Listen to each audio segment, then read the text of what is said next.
Hello guys, how are you all? Welcome to ड्यूपिक by Areeb. आज हम करने वाले हैं अपना पॉलिटिकल लीडरशिप एंड कम्युनिकेशन का लास्ट यूनिट नंबर 5। आज आपका ये subject political leadership and communication ख़त्म हो जाएगा, तो शुरू करते हैं अब लास्ट का यूनिट। ठीक है, इस यूनिट का नाम है executing political communication and leadership, empirical and professional implication. तो सबसे पहले हम पढ़ेंगे psephology as an art and vocation. फिर अब देखेंगे इसकी डेफिनेशन क्या है सेफोलॉजी की और स्कोप क्या है। The study and analysis of election and voting behaviour. Psephology क्या होती है? जो भी इलेक्शन है और जो वोटिंग बिहेवियर है उनकी प्रॉपर स्टडी करना, उनको एनालाइज करना सेफोलॉजी कहलाता है। ठीक है, ये ग्रीक वर्ड से ड्राइव्ड हुआ है सेफोस से, जिसका मतलब होता है कंकर यानी कि पेबल। यानी एंशिएंट ग्रीक के टाइम पे जो वोटिंग होती थी वो पत्थरों से होती थी, कंकरों से होती थी कि इतने कंकर उसके साइड गए तो वो इंसान वोट जीता। ठीक है, ये सेफोलॉजी उसी से वर्ड आया हमारा।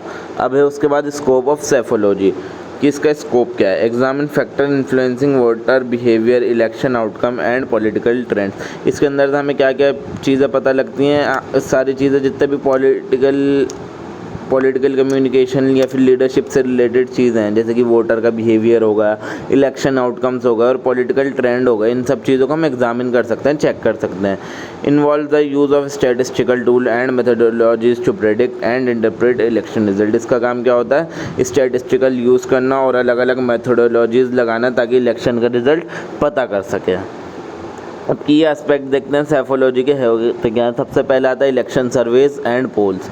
Conducting pre election survey, opinion poll and exit poll to gauge voter sentiment. Opinion poll और एग्जिट पोल तो हमने पिछले यूनिट में पढ़ लिए हैं। तो प्री इलेक्शन सर्वे वही होते हैं कि मतलब इलेक्शन से पहले लोगों से पूछा जाता है कि आप किसको वोट देना चाहते हैं, फिर वही सब डेटा वगैरह कलेक्ट करके उससे एक आउटकम निकाला जाता है कि हाँ इस पार्टी को ज़्यादा वोट्स मिल रहे हैं तो इस पार्टी के जीतने के चांसेस ज़्यादा हैं। ठीक है, analyzing demographic and psychographic data to understand voting pattern. यानी ये दोनों टाइप के डेमोग्राफिक भी और साइकोग्राफिक भी दोनों टाइप के डेटा को कलेक्ट करके वोटिंग पैटर्न्स अरेंज करते हैं।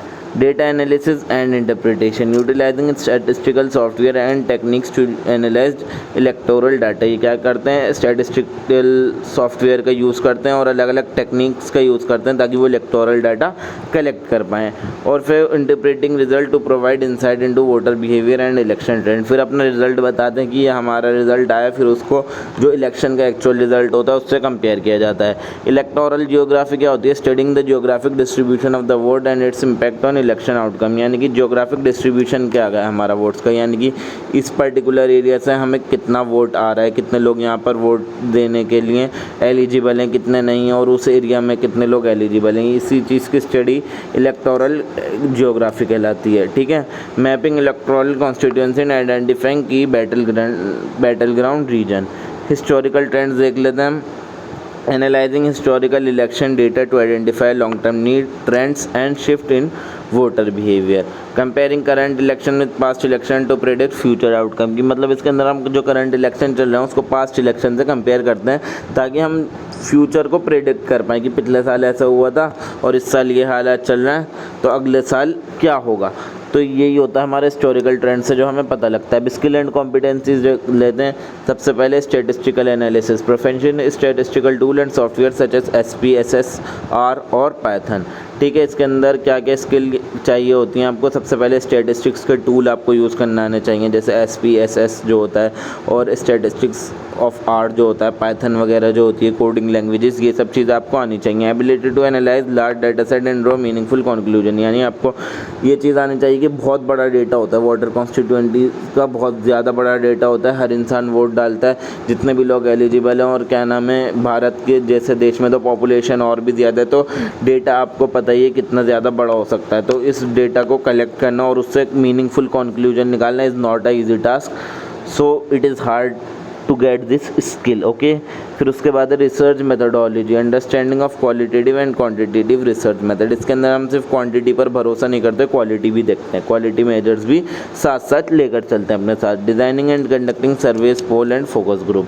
फिर है critical thinking, analyzing complex data and identifying pattern and correlation. वही सब चीज़ें कि कॉम्प्लेक्स डाटा देखना, उसको एनालाइज करना और उसके पैटर्न वगैरह देखना। Making data driven prediction and recommendation. और कम्युनिकेशन स्किल भी होनी चाहिए कि मतलब आपको एक रिजल्ट मिल गया, फिर उसको किस तरीके से कम्युनिकेट करना है आर्टिकल्स लिखकर या फिर प्रेजेंटेशन वगैरह बनाकर, तो आपके अंदर वो चीज़ कम्युनिकेशन स्किल भी होनी चाहिए। एप्लीकेशन देखते हैं हम सेफोलॉजी की क्या क्या पॉलिटिकल कैंपेन्स में सेफोलॉजी यूज़ की जा सकती है। ये ऐसा स्ट्रेटजी यूज़ करते हैं बहुत सारे पॉलिटिकल पार्टीज़ या फिर पॉलिटिकल पार्टी के कैंडिडेट्स सेफोलॉजी को, ताकि वो वोट गेन कर सके पब्लिक से, ठीक है। फिर वो उसके अंदर वो देख लेते हैं कि मतलब मेजर इशू पब्लिक क्या फेस कर रही है वोटर सेगमेंट में, फिर वही चीज़ वो टारगेट कर पॉलिटिकल कैंपेनिंग अपनी चलाते हैं। मीडिया और जर्नलिज्म में भी सेफोलॉजी का यूज़ है, ठीक है। Offering expert analysis and commentary on election for media outlets, यानी कि वही सब चीज़ें, writing articles and reports on election related topic. इनका काम क्या होता है मीडिया और जर्नलिज्म का, जब भी इलेक्शन करीब होते हैं तो वही इलेक्शन के बारे में रिपोर्ट लिखना और उनके बारे में टॉपिक्स बनाना, उनके बारे में न्यूज़ प्रेजेंट करना।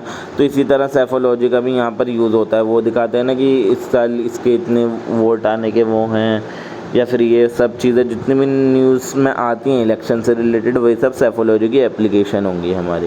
एकेडमिक रिसर्च के बाद भी काम आती है, जो भी पॉलिटिकल साइंस वगैरह के स्टूडेंट हैं, रिसर्च वगैरह करते हैं, पब्लिकेशंस वगैरह करते हैं, उनके लिए भी ये चीज़ बहुत ज़्यादा काम आती है।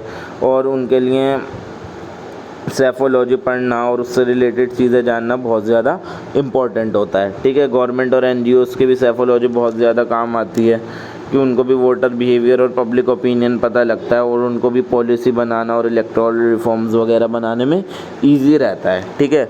अब इसके करियर ऑप्शन देखते हैं, करियर पाथ क्या है हमारे पॉलिटिकल कम्युनिकेशन और लीडरशिप में। एक तो आप पॉलिटिकल कंसल्टेंट बन सकते हैं, ठीक है। इसके अंदर आप जो भी पॉलिटिकल कैंडिडेट वगैरह हैं या फिर पार्टीज़ वगैरह जो भी हैं, उनको आप एडवाइस दे सकते हैं कि आपको किस तरीके से अपनी कैंपेनिंग वगैरह चलानी है और किस तरीके से पब्लिक से बात करनी है, और कैंपेनिंग में आप उनके साथ काम कर सकते हैं। मीडिया रिलेशन आपके किसी पॉलिटिकल पार्टी से कनेक्ट कर सकते हैं, या फिर वोटर आउटरीच प्रोग्राम भी आप चला सकते हैं।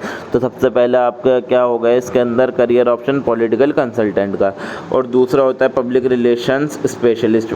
इसके अंदर आप जो भी पब्लिक्स वगैरह हैं उनकी जो है आप पब्लिक फिगर बन जाते हो एक तरीके से, उनके जो भी मसले होते हैं आप सुनते हो और वही सब चीज़ें पार्टी में जाके कम्युनिकेट करते हो, और पार्टी उस चीज़ का आपको सोल्यूशन बताती है कि किस तरीके से इंक्वायरीज़ वगैरह हैंडल करनी है। तो ये भी पब्लिक रिलेशन स्पेशलिस्ट होते हैं। पॉलिटिकल एनालिस्ट वही होते हैं जो सारी चीज़ों का ध्यान रखते हैं, सारे पॉलिटिकल इवेंट्स देखते हैं क्या हो रहा है, पॉलिसीज़ कैसे बनेंगी, कि मीडिया का ट्रेंड क्या चल रहा है, और ये सब चीज़ें जो हैंडल करता है वो पॉलिटिकल एनालिस्ट होता है। तो पॉलिटिकल कम्युनिकेशन एंड लीडरशिप में कि ये भी आपका स्कोप है। और फिर एक कैंपेनिंग मैनेजर जो भी सारा कैंपेनिंग से रिलेटेड प्लानिंग से लेकर एग्जीक्यूशन तक के सारे काम जो होते हैं कैंपेनिंग के, जो वो इंसान करता है वो कैंपेनिंग मैनेजर कहलाता है। तो ये भी एक टाइप की क्या नाम है पॉलिटिकल लीडरशिप एंड कम्युनिकेशन के अंदर जॉब्स है। Manager campaign staff fundraiser effort and voter outreach initiative. और एक होता है legislative aid, assist legislator in searching and drafting bills, preparing speeches and communicating with constituent, ठीक है।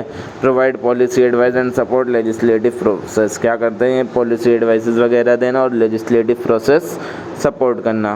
पोलिंग एंड सर्वे एनालिस्ट की भी एक जॉब होती है। इसका काम क्या होता है ओपिनियन पोल वगैरह बनाना, उनको डिज़ाइन करना, उनको अपलोड वगैरह करना, या फिर जो भी चीज़ उस चीज़ से रिलेटेड होती हैं वो पोलिंग एंड सर्वे एनालिस्ट का काम होता है, ठीक है। सोशल मीडिया मैनेजर ये तो आपको पता ही है, बताने की ज़रूरत नहीं है। पॉलिटिकल जर्नलिस्ट जो होते हैं ये भी आपको बताने की बात नहीं है, जो मतलब पार्टीज़ वगैरह से रिलेटेड होते हैं वो पार्टीज़ वगैरह से ही रिलेटेड न्यूज़ छापते हैं, वो होता है हमारे पॉलिटिकल जर्नलिस्ट, ठीक है। कि इसके अंदर आप किस तरीके से हम अपना करियर डेवलप कर सकते हैं। सबसे पहले हमारे पास प्रॉपर पॉलिटिकल कम्युनिकेशन की एजुकेशन होनी चाहिए, और उसके साथ साथ ट्रेनिंग भी होनी चाहिए। हमें वर्कशॉप, सेमिनार, कॉन्फ्रेंसेस वगैरह का अपडेट रहना चाहिए कि कौन सी चीज़ कहाँ हो रही है। और उसके बाद नेटवर्किंग बनाना, अपने मतलब प्रोफेशनल से इंडस्ट्री प्रोफेशनल जो हैं उनसे अपने नेटवर्क्स बनाना, इवेंट्स वगैरह अटेंड करना, और जितने भी ऑर्गेनाइजेशन वगैरह उस पॉलिटिकल पार्टी से रिलेटेड है उन सब चीज़ों में ज्वाइनिंग वगैरह करने से नेटवर्किंग इंसान की अच्छी होगी। कहीं मेंटरशिप ढूंढना और एक्सपीरियंस लोगों से गाइडेंस लेना, ठीक है। और एक्सपीरियंस के साथ साथ इंसान सीखता है, तो गेनिंग एक्सपीरियंस, जितना ज़्यादा इंसान के पास एक्सपीरियंस होगा उतना ज़्यादा ही वो अच्छा इन फ्यूचर करेगा। और टाइम टू टाइम स्किल्स को अपने डेवलप करना और हर चीज़ के बारे में इन्फॉर्म्ड रहना। तो यही था बस आज के लिए। वीडियो पसंद आई हो तो वीडियो को लाइक कर देना, चैनल को सब्सक्राइब कर देना, और कमेंट करके ज़रूर बताना आपको अगली वीडियो किस सब्जेक्ट की चाहिए। मैं जल्द से जल्द आपको प्रोवाइड करने की पूरी कोशिश करूँगा। Thank you very much, bye bye.